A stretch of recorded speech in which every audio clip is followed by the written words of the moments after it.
peninsula, and the Wi-Fi is. Oh yeah, yeah. In Germany, the Wi-Fi is not better. I've been to, it's better than the jungle. It's better than London, but I think it's because the more powerful European countries, they built their Wi-Fi systems and their networks like as soon as it came out, but now they're old, so they're not fiber optic. So in fact, places that are maybe not right here, but more poor, that actually had to wait longer to get Wi-Fi, have better Wi-Fi. So are you in Berlin?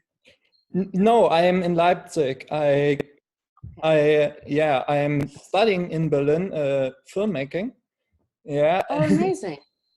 Yeah, it's great, but not right now because we are all we are all at home, so there's no filmmaking right now. We There's have no to, filmmaking right now. yeah, we have to do films with our phones. Yeah, they teaching us filmmaking via phone. It's kind of crazy. Yeah, I'm with my parents right now, Oh but my goodness. normally I Oh, would the live in Sean Berlin. Baker's, that movie Tangerine. Yeah. So first of all, I loved your album. I I listened to the album, the whole album, and Siren is my favorite song. Serene. First of all, can Oh, you tell me? yay. Yeah. Serene. Can you tell me what inspired you to make this album? Well, when I was 10, I invented my own planet, much like how people invent an imaginary friend. But I invented an imaginary planet because it could come out of the ceiling at school and would protect me. And I had been sent from a hippie people in Italy to an American. Extremely difficult, that transition. Are you still there? Shit. Yeah, I'm still Okay. there. Did that work? Did it? Okay, Yeah, thanks, honey. yeah. So, but then, we forget about our friends that we invent when we're little, right? And get to adults and we go through all our problems and trauma. And then planet, they named a new planet, Planet Nine. And I just thought, I don't know why the thought came to me. I thought, I need to make music for my planet. That was my thought. It was kind of a strange thought. And then I had never made an album before. I had never worked. I mean, I was only in Hollywood. I didn't know other industries or how do people find someone to mix the sound, or how do you do that in that world? And step by step, I met these two French electronic producers that were fantastic. I photographed them for their cover of their album, heard their music, and I was like, what? Because French electronic is kind of soft, right? And they don't really listen to music very loud there. Like, they're always quite quiet with it. And whereas, Berlin, it's like, let's go, which is great when you want that. But sometimes soft is nice too. It depends on you can blast CNN and have like a banger of a song, right? Like, ooh, I feel good. But you can also lay there and just let it wash over you. You can use it in two ways. And so when I decided to make music for my planet, I realized that I had to go back to that place that I created when I was a child, a place that healed me.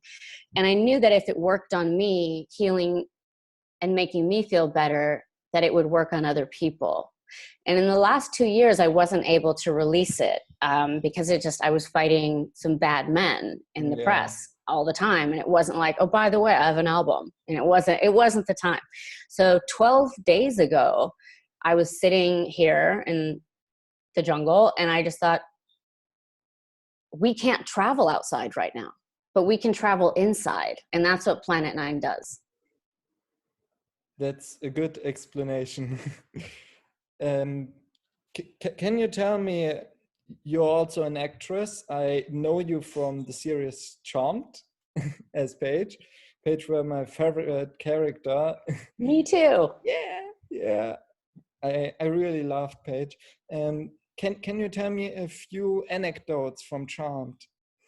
Yeah. Well, one of the anecdotes was that they would hear me singing on the set. When I would get tired, I would kind of sing to keep myself awake or to entertain the sound man, whatever.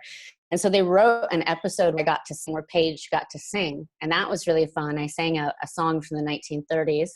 And my favorite episode was probably A Page from the Past, where my character goes back to meet her parents right before they get killed in a car accident.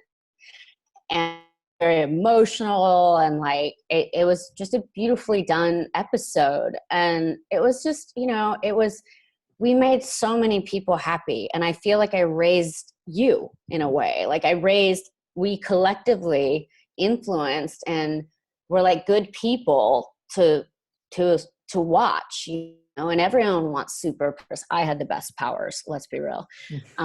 I loved my powers. I loved orbing. I sit on airplanes and I'm like, if I could just orb, I wouldn't have to sit here right now. So I think about that, but I meet so many younger people that are like, you raised me.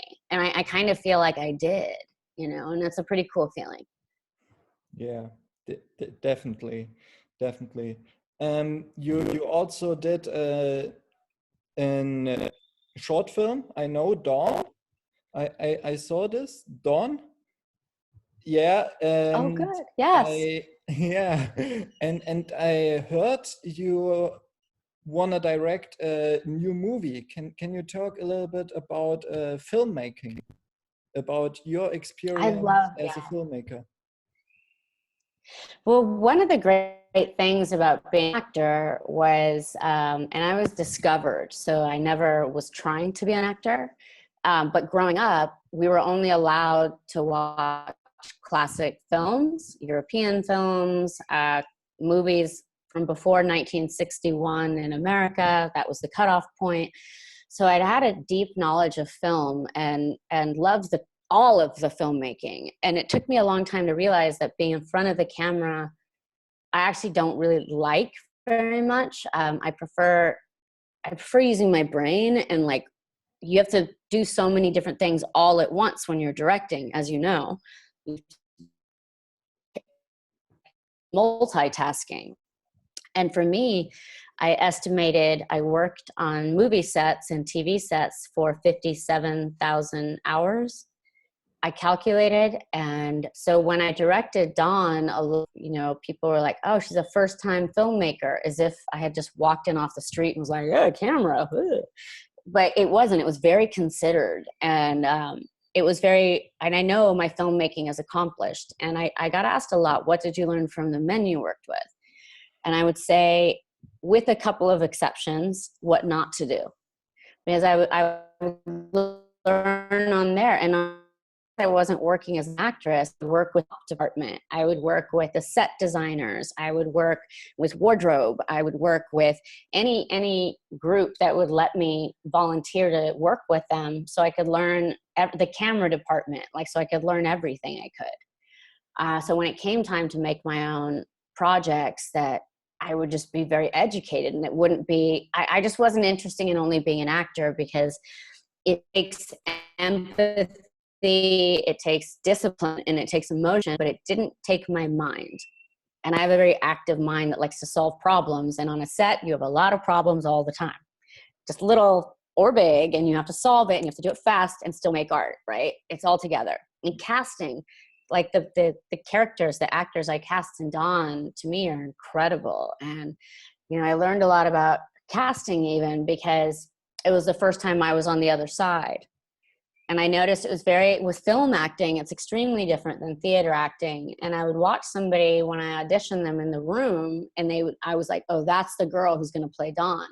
Then I went home and I watched the film of the auditions, and I was like, there was a girl on it, and I barely even noticed her when she didn't make that much of an impression when she came in the room.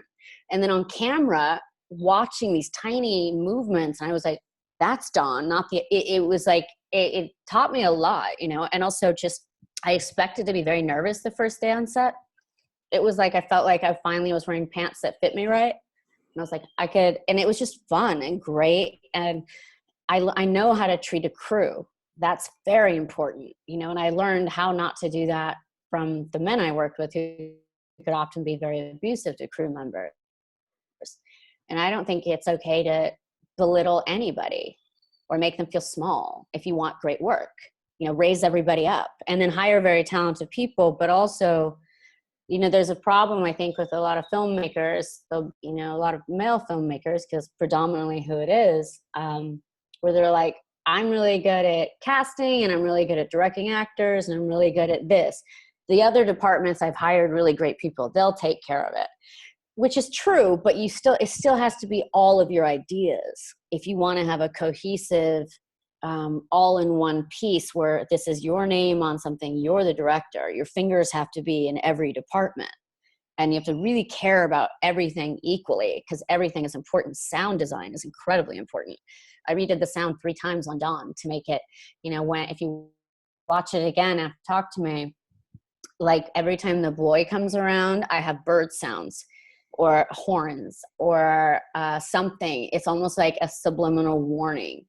And so what that does is it makes the audience tense up, but they don't know why they're tense. And I also used some of the ending of the movie, like the very climactic emotional scene, and I used some of it. When you press play, it starts at the end of the movie, but most people don't notice it because most people don't pay attention to film until they see the title of the credit, and then they're like, oh, now I need to pay attention. The first 3 minutes people are just getting their popcorn, getting their cell phone down, whatever, but you press play and it cuts right into this emotional scene. And why I did that was because I remember during 9/11 in America, it was my second episode of filming Charmed when that happened.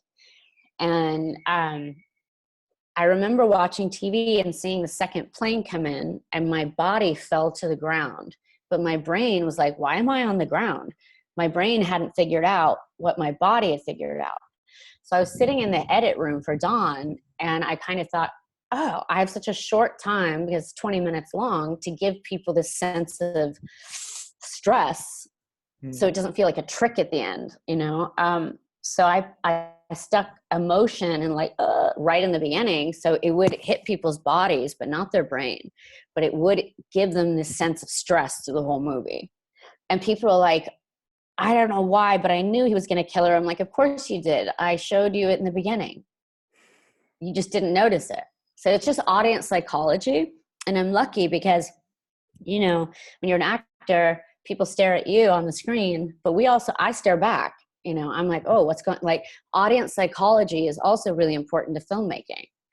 And understanding in sound what you do at times, like that sound design and not overwhelming sound design. I like really kind of minimalistic, but really specific sound.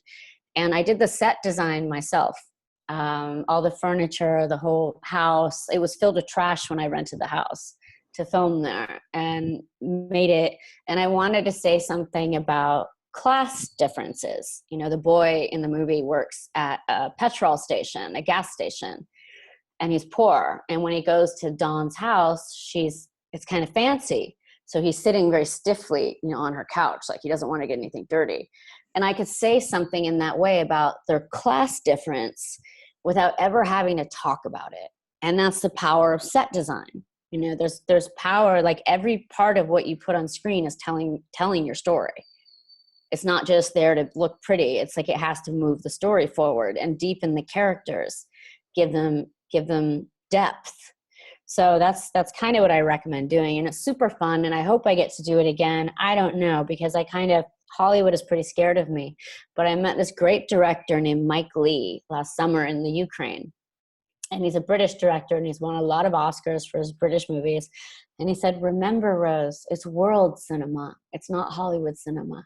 So I think I'll do another one and I'll be okay. Yeah, I think so too. I mean, Germans always have the problem in Hollywood. They cast as the bad guys. So yeah, I know. Yeah. It's tight. Women they cast as the slut or the woman who washes their clothes. So the last script, I understand what you're saying. In my book Brave, I write about that very thing. I write about how the specific group of men working there has given everybody the mirror to look. Here's what you are as a German. Here's what you are as a woman. Here's what you are as Black. Here's what you are as trans. But it's all told in the directors union. It's 95% men. And that hasn't changed since 1946. I'm certainly not saying white men or men shouldn't be making movies. I'm just saying they shouldn't be making all of them. And I'm also saying the people that are making these movies in Hollywood, they need to be better, because when we sit to watch something, your brain is open. You're like, but a lot of the times I know the people behind the scenes and what they're putting in your brain, and it shouldn't be there. Those people's thoughts, like the guy that directed Transformers, horrible human, toxic, hates women, like probably jerks off to explosions. Sorry. Stuff like that. But he puts out movies that make billions of dollars and tons of humans see without thinking about how toxic this person's brain is and what his thoughts are doing to you. So I think it directly relates. And that's why I want Hollywood to be better and think better. My favorite Hollywood films are from when the Germans came to Hollywood in the 30s, to escape what was going on there. And that's the best. Those are the best Hollywood movies ever. Billy Wilder, come on. Yeah. Like, I love German and there's so many great German directors. I love Germany. I love Berlin especially, but I love Germany, and I love how much you guys love cinema. Yeah. We adore cinema, the best we can. So, and yeah, I know the problem, but I hope the film industry will be better now. I hope so. I think it is getting better. Yeah. I've heard that I've heard from different people that things are better for them personally. So like a woman that works in a writer's room with other writers, she said, "Oh my God, Rose, it's the first time the men are listening to me. They can hear what's coming out of my mouth." And 2 actresses came up to me and they said, "We feel safe on sets now." And I've had directors that I know sit down with other men and say, like, where we've gone too far? How can we be better men? How can we be better humans when we're putting thought out for the world? And that's what really needs to change. It's like they need to just think more about, and I'm not saying everything like that, you can't make action films, but just don't make ones that are your personal messed up head of how you think about a woman or how you think about other people. Yeah. Don't have that lead. Don't have the bad guys make movies, basically. Just like, it's like we've all worked at those places, even if it's just a job, after school, where you're like, oh, this would be so great if it wasn't for that one guy or that one girl. And everyone just puts up with it. I'm like, well, if you get them out, then someone good can come up. Yeah. and it worked. So how do you see the current situation for the film industry? Do you think it will blow up many good projects, or do you think there will be something new coming from the minds? I mean, we're all stuck at home, so we can create more. We can be more creative. Yeah. Yeah, if you have the luxury right now of not worrying about where your rent is coming from or your food for your kids, then I think it's really important to take this time to think about who you want to be when you leave these rooms again. When you go back out into the world, you have a chance to be a new person. You have a chance to be who you really were meant to be before you got too busy and people take you one way, so you just keep acting that way. I think we have a chance to really do a personal reset and think of it's like a coming out party. Like, we open the door, we're going to be introducing ourselves to ourselves right now. And when we go back out, we have to introduce ourselves again to others. And I hope that everybody, especially Hollywood, does it in a healthier and better way, because why not? What else are we doing? We might as well be better people. What else are we doing? And that's what Planet Nine is very much, for healing and for thinking. And it's an immersive experience. I shot all the visuals that go along with it. I just can't upload them because of Wi-Fi issues in the jungle. But when that comes out, it's going to be an immersive experience. It's going to be in a dome. and will people lay on their backs, and the visuals will be all around them. And then it'll be 360-degree sound.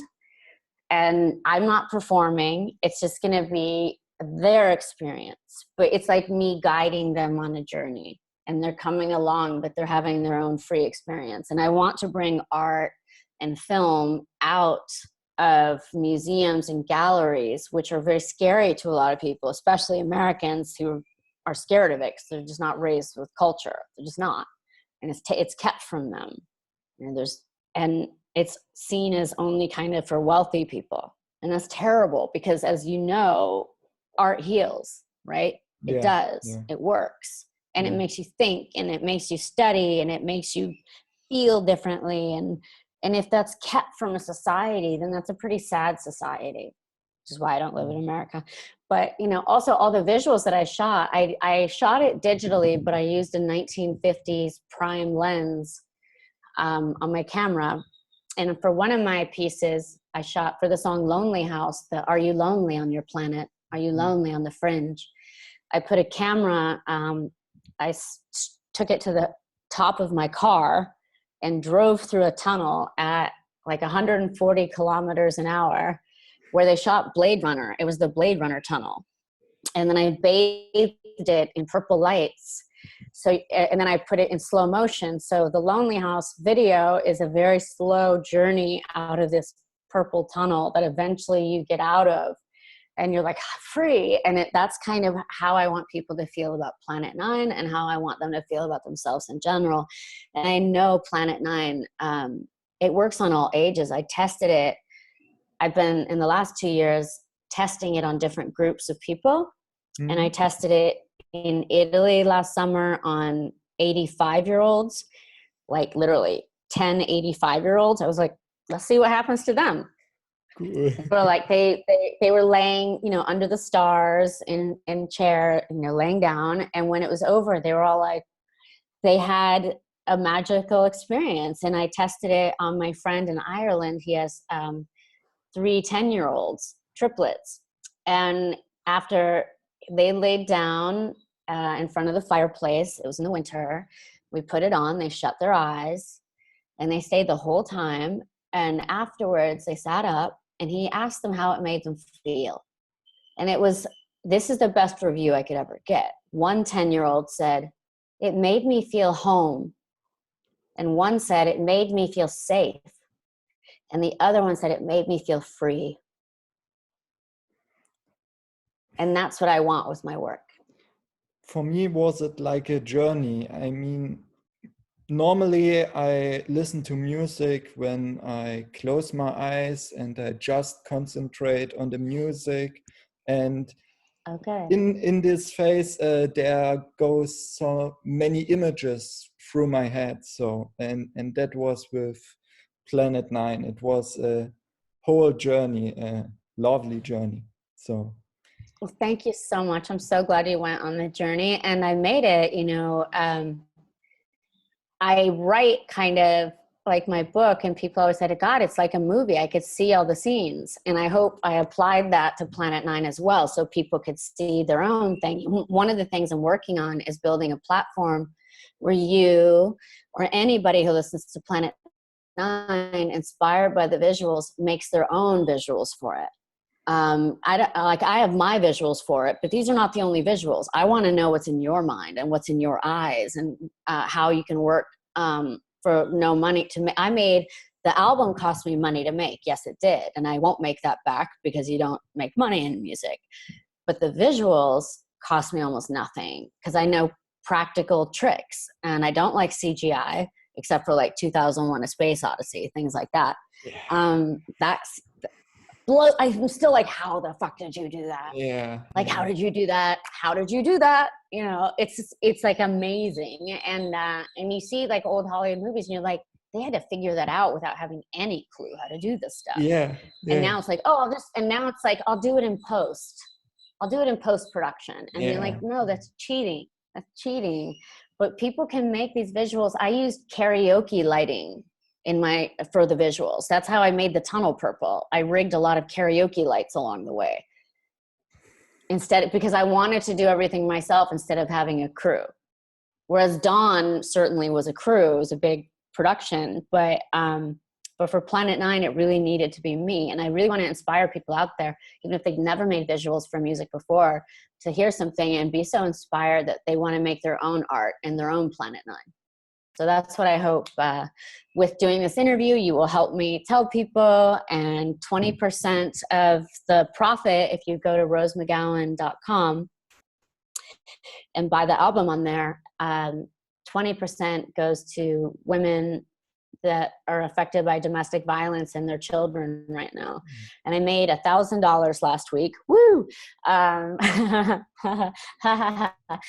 the money from the album. And I use that because I'm saying it's for COVID relief, because right now the abuse is, they're trapped in a house with the abuser and they can't get out. And abusers are triggered by feeling powerless. And this is really powerless, this situation. It's really horrible.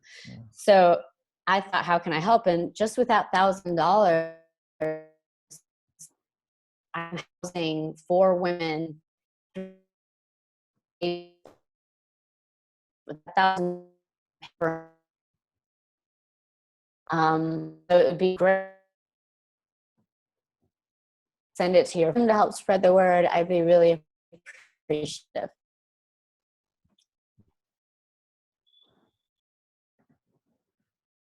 Uh-oh, you froze. Can you hear me? Yeah. Oh, there you go. Yeah. The Wi-Fi is really not the best. Okay, cool.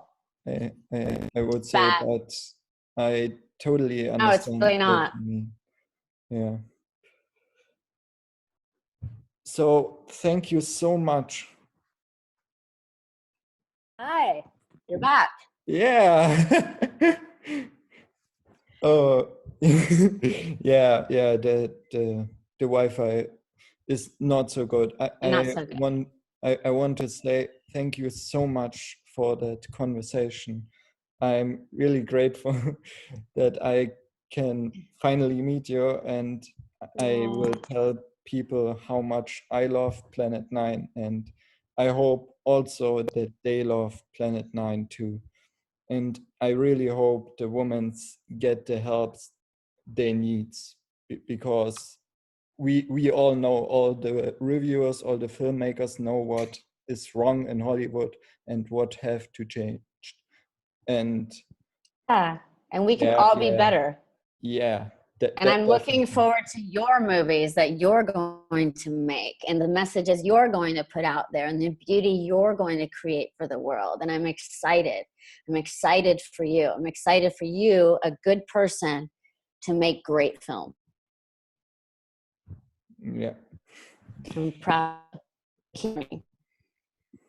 Okay, sweetheart. Have a good day. Bye.